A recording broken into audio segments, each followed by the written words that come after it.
জীবনে যে পরিমাণ ধৈর্য ধরেছি তাতে শুধু ফল নয়, গোটা একটা গাছ আমি ডিজার্ভ করি। কারো প্রতি রাগ হলে তৎক্ষণাৎ প্রকাশ না করে যতটা সম্ভব সময় নেই, কারণ রাগের প্রকাশ যত বিলম্বে হবে রাগ তত নিয়ন্ত্রণে থাকবে। আমাদের প্রত্যেকের জীবনেই এমন কিছু সময় আসে যখন আমাদের আসলে কিছু করার থাকে না, চুপচাপ কি ঘটছে সেটা দেখা ছাড়া। যাই হোক, অনেক কথা বলে ফেললাম।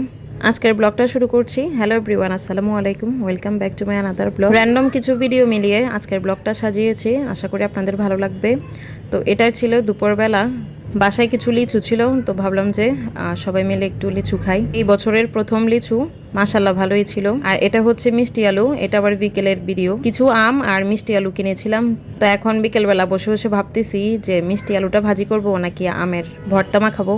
যাই হোক, পরে কোনোটাই করা হয়নি। এখানে লাল শাক আর কলমি শাক কিনেছিলাম, তো দুপুরবেলা রাইয়ানকে স্কুল থেকে আনার সময় একটা ভ্যান থেকে নিয়েছিলাম। বিকেলের দিকে যেহেতু একটু ফ্রি থাকি, তাই বসে বসে ভাবলাম যে শাকগুলো কেটে ফেলি। এরপর আর ভিডিও করা হয়নি। আর এটা ছিল মাগরিবের সময়। আম আর মিষ্টি আলু বাদ দিয়ে এখন আমি পেঁয়াজু বানাতে চলে আসলাম।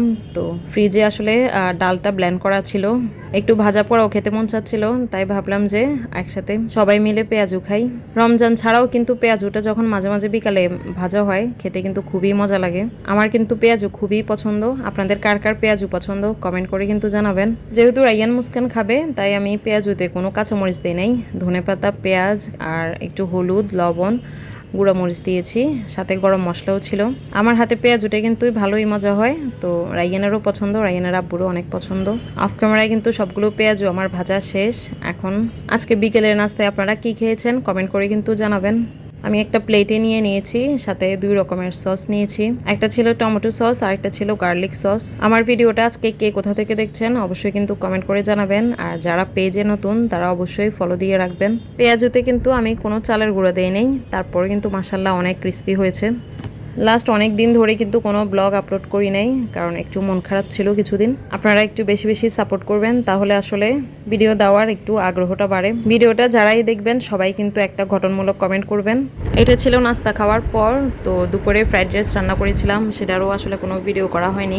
দুপুরে একটু কাজের প্রেশারও বেশি ছিল, আর ফ্রাইড রাইস রান্না করা একটু ঝামেলা, স্টেপ বাই স্টেপ আসলে ভিডিও করা পসিবল হয় নাই।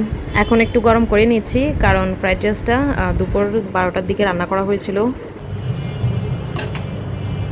এদিকে পাশের চুলায় গরুর দুধটা গরম করে নিয়েছি।